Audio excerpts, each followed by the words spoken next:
The rain hit my windshield hard as I sat in the parking garage, staring at the 23 missed calls on my phone. Just 2 days earlier, Richard Wells had looked me in the eye and said I wasn't ready for a promotion. Now everyone at Pinnacle Systems was trying to reach me like there was a crisis. My name is Michael Patterson. I'm 49, and until that meeting with my boss, I thought I understood exactly where my career was headed. It turns out I was mistaken about more than I realized. I've worked at Pinnacle Systems for 8 years, after spending 12 years in the Navy managing logistics operations. When you're responsible for moving supplies across the world, you quickly learn that details matter. Every system, every process, every backup needs to function flawlessly, or people pay the price. That mindset translated well to corporate work, maybe too well. When I joined Pinnacle, the operations department was in complete disarray. My predecessor left without any documentation or transition notes. It felt like stepping into a building where someone had ripped out the wiring and removed every label. I spent the first 6 months rebuilding the entire structure. I worked until midnight, came in on weekends, mapped out every workflow, and wrote detailed guides for everything. My son Jake was only 7 then, about 5 years after my wife Sarah passed from cancer. And I remember him asking why I was always at work, but I believed the effort would be worth it. That's what everyone says. Work hard, stay focused, and you'll eventually be rewarded. For 8 years, I became the person who made sure everything operated without disruption. When our biggest client, Granite Industries, needed urgent support, I stayed late to manage it. When systems failed, I fixed them. When processes fell apart, I rebuilt them. I created training materials, documented every procedure, and essentially became the institutional knowledge of the entire department. Richard Wells became my boss 3 years ago. He was a decent guy, around 45, very focused on high-level strategy. The issue was that he never learned any of the actual systems. And why would he? I had everything running so smoothly that he could focus on executive work and planning. What I didn't realize was that Richard had different plans for the department. His son, Austin, had recently earned an MBA from Northwestern. 26, intelligent, but with 0 operations experience. He'd never dealt with a crisis at 2 a.m., never explained a delayed shipment to an angry client, never rebuilt a structure from the ground up. The promotion meeting was on a Tuesday. I came prepared with a full presentation showing how I increased efficiency by 35% over 2 years, reduced errors by 60%, and personally managed the Granite Industries account worth $8 million annually. Richard skimmed through my portfolio for maybe 5 minutes before setting it aside. "I appreciate everything you've done, Michael," he said, barely meeting my eyes. "But I've been considering the direction of this department. We need fresh perspectives, new energy. Austin will be joining us next month as Senior Operations Manager." Senior Operations Manager, the role I'd spent 8 years working toward. "I see," I said. "And where does that put me?"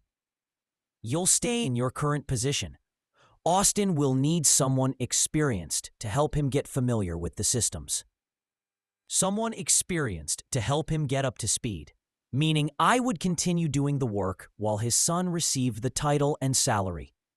I kept my expression neutral, the same control I learned in the Navy. "Understood. Thank you for the feedback." "Good. I'm glad we're aligned. Austin starts Monday, so maybe you can prepare some orientation materials over the weekend." That was the moment something shifted for me. I'd spent weekends working for 8 years. I missed Jake's games, his school events, his conferences. I had given everything to this company, and they expected me to spend my weekend preparing to train the person taking the role I'd earned. I stood, shook Richard's hand, and left his office. But instead of heading back to my desk, I walked straight to the parking garage. That's where I made the decision that changed everything. I wasn't going to quit in anger or create a scene. I was going to do something more effective. I would follow my job description exactly as written. What Richard and the executives never understood was that my official job description was extremely basic. Manage daily operations, coordinate with other departments when needed, maintain client relationships within operational guidelines. Standard corporate phrasing that didn't reflect what I actually did each day. What I actually did was show up at 7 a.m. to prepare. I prevented problems before they escalated, often staying late to make sure nothing went wrong overnight. But my job description said 9 to 5, so that's what I would follow. That Tuesday night, I drove home and did something I hadn't done in years. I turned off my work phone at 5:30 p.m. Jake looked surprised when I walked through the door at 6 instead of 8 or 9. "Dad, why are you home early?" "I realized my time is worth more than I thought," I told him. "Want to throw the baseball around before dinner?" His face lit up instantly. Wednesday, I arrived at exactly 9 a.m. No briefing notes for Richard, no preparing for potential issues. I answered emails sent directly to me and forwarded everything else to the proper departments. When people called with questions outside my responsibilities, I politely directed them to the correct department heads. By lunchtime, people were starting to notice. Janet from accounting stopped by looking confused. "Michael, did you see the email?" Detached curiosity of someone observing a test environment. Every unanswered email, every misdirected call, every urgent request sitting in limbo. It was all covered in my operations manual that apparently no one had ever read. Peter from procurement stopped by around 2 p.m. looking stressed. "Michael, the Morrison Industries purchase order is stuck in approval. Can you help?" "What's the issue?" I asked. "The system won't accept their new billing address, and no one knows how to override it." I nodded. "That's in Section 7 of the Operations Manual. The override needs supervisor approval from both procurement and accounting." "But that'll take hours of calls and messages." "It's a security measure to prevent billing fraud. That safeguard is an important protection for the company." Peter looked at me in disbelief. "You've always handled these issues in a few minutes." I explained that I'd previously received special authorization from former management to expedite certain procedures, but with upcoming departmental changes, it made more sense to follow the formal process. He walked away shaking his head, probably wondering when I'd become so strict about the rules. That Thursday evening, I was home by 5:15 p.m. Jake was working on homework at the kitchen table when I walked in. "Dad, can you help me with this math problem?" For the first time in months, I actually had enough mental energy to sit with him and focus on algebra instead of worrying about potential work problems. We spent nearly an hour going through the exercises, and I realized how much I had missed these ordinary moments. "You know, Dad," Jake said as we wrapped up, "you seem different this week." "Different how?" I asked. "Less stressed, like you're actually here when you're here." Smart kid. He noticed something I was only beginning to recognize myself. Friday morning brought the real crisis. I arrived at 9 a.m. to find complete chaos. Richard was pacing outside the conference room. Austin already looked overwhelmed, and Byron Fisher, our regional director, had been called in for an emergency meeting. Before I could reach my desk, the receptionist stopped me. "Michael, they need you in conference room B right away." I grabbed my notebook and walked into what was clearly a serious situation. Along with Richard, Austin, and Byron, 2 corporate executives were present. "Michael," Byron said with clear relief, "thank goodness you're here. We have a major issue with Granite Industries." "What exactly is the issue?" I asked. Richard began explaining, though it was obvious he didn't fully understand the scope. Granite had requested an emergency meeting at 10 a.m. because their implementation was failing. Austin took notes, but kept asking basic questions that revealed he didn't understand our systems. "Their entire Q4 rollout is at risk," one corporate executive added. I reviewed the information collected. It was actually a straightforward problem, if you understood the system dependencies and had the documentation. "This is a known issue with their custom setup," I said.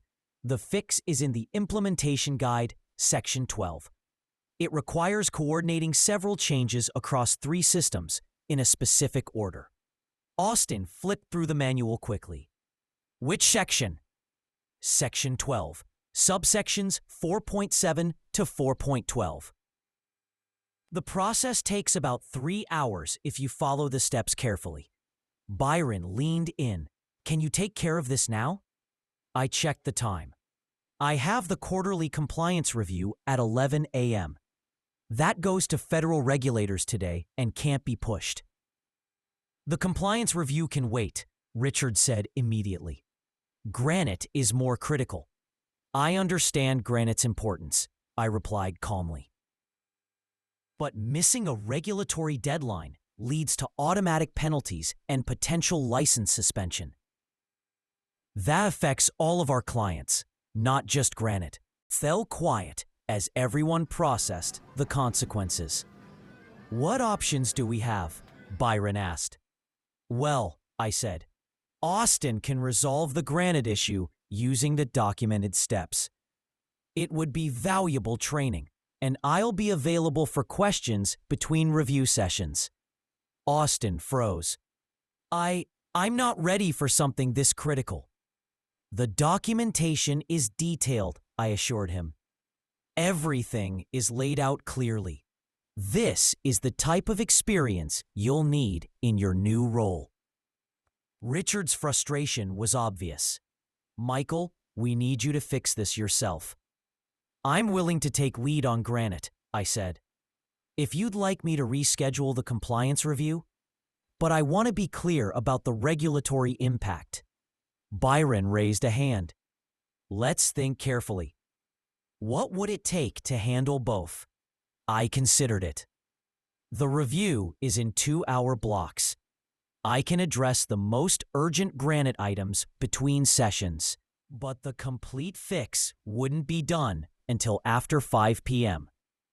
That's very close to Granite's deadline," one executive noted. "It is," I agreed. "In the past, I would have stayed until midnight to cover both, but I've been reevaluating my work-life balance. My son has a baseball game tonight. I've already missed twice this month." The room went silent again. Byron finally spoke. "Michael, let me be direct. What would it take for you to handle this crisis the way you always have?" I looked around. These were the same people who relied on me for 8 years without fully recognizing my contributions. Now my boundaries had become their emergency. "Well," I said slowly, "we should probably review what my role actually is." "Your role is to solve operational problems," Richard insisted. "According to my job description," I replied, "my role is to manage daily operations within my assigned scope. The Granite implementation is project management, which belongs to another department." One of the corporate executives leaned forward. "Are you saying you won't help?" "Not at all. I'm saying that if we want a proper resolution, we need to clarify responsibilities. Austin begins as Senior Operations Manager on Monday. This is an ideal chance for him to learn the systems." Austin spoke softly, still anxious.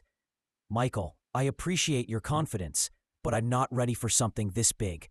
I looked at him genuinely. Austin, you have an MBA from Northwestern. You're smart and capable. The only difference between us is experience. Every expert starts as a beginner. But what if I mess up? He asked. Then we fix it, I said. That's how you learn. The documentation is thorough, and I'll be here to help. Richard was losing patience. We don't have time for about my career path and the legacy I want to leave. And what have you concluded? That I've been enabling a system that doesn't function well. By constantly stepping in to handle work outside my role, I've kept the company from developing strong processes and building others' skills. The room was silent, except for the hum of the AC. Let me ask you this, I continued. What happens when I retire, or get injured, or accept that offer from Baxter Industries? The corporate executive's posture stiffened. What offer? A competitor reached out last month. Director of Operations. 35% salary increase. Full remote flexibility. I haven't responded yet because I've been loyal to Pinnacle. This was true. Baxter had contacted me, although I hadn't considered it seriously until this week. Byron and the executive exchanged looks. Richard appeared pale. Perhaps we should discuss this privately, Byron said. Austin, start reviewing the granite documentation with Michael's guidance. Everyone else, join me in my office. As Austin and I walked toward my desk, he looked overwhelmed. Michael, I want you to know I never asked my dad to give me this promotion. I know you earned it. I stopped and looked at him. Austin, you seem like a decent guy. But this isn't about what you asked for or what you deserve. It's about what's best for the company and what's best for you. What do you mean? He asked. If your father promoted you over me without proper preparation, you would have failed. Not because you lack ability, but because you're not ready. That kind of failure can damage your confidence and reputation for a long time. Austin nodded, considering the point more carefully. I hadn't viewed it that way before. Leadership isn't about earning a title first and figuring things out afterward. It's about building the skills needed to handle the responsibility. If he truly wanted to pursue operations management, he needed to learn these systems thoroughly. We spent the next hour reviewing the granite documentation together. Austin understood the material quickly, asked thoughtful questions, and grasped the concepts well. With solid mentoring, he could grow into a capable operations manager within a couple of years. Around noon, Byron returned to my desk. Michael, could we speak privately? We walked to his office, where a corporate executive was already seated. I noticed Richard wasn't present. Please sit. Byron said, I want to be completely transparent. We've made serious mistakes in how we've managed this department. I asked what mistakes he meant. The executive responded, We've created an unhealthy dependency on your expertise without proper recognition or compensation. And we've allowed personal relationships to influence decisions that should have remained professional. I waited for them to continue. Michael, we'd like to offer you the role of Director of Operations. Reporting directly to me, Byron said. A 35% salary increase, full authority to restructure the department, and permission to hire 2 senior positions. It was a strong offer, not as high as the 75% raise I once imagined, but realistic and fair. What about Austin? I asked. He'll start as an operations associate and work his way up under your guidance, Byron explained. If he shows genuine competence, he can advance based on merit. As for Richard, Byron shifted slightly. Richard will transition to a strategic planning role. All operational departments will report through your office. It wasn't revenge, but it was accountability. I need time to consider this, I said. Of course, Byron replied, but I'll need your answer by Monday morning. and I'd appreciate your help stabilizing the granite situation today, regardless of your decision. I agreed. Austin could assist and take detailed notes. Returning to my desk, I thought about what had just happened. They were offering recognition, authority, and compensation. Everything I had been working toward. More importantly, they were finally acknowledging the value I had consistently delivered.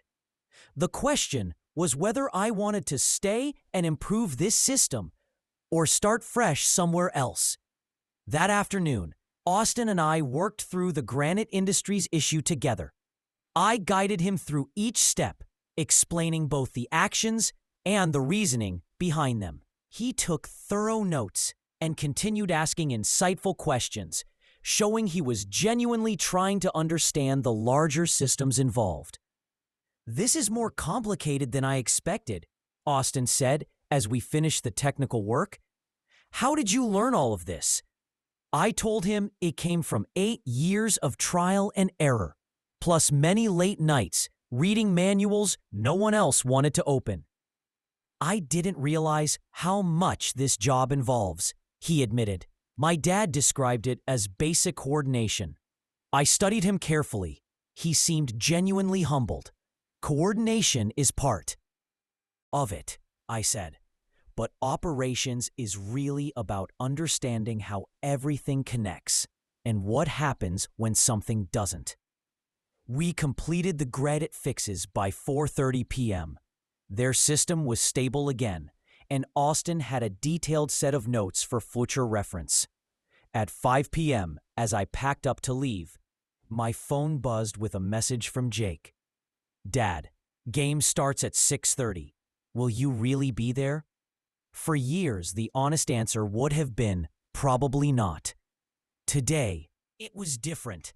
"Wouldn't miss it," I replied. Jake's game reminded me of everything I had overlooked.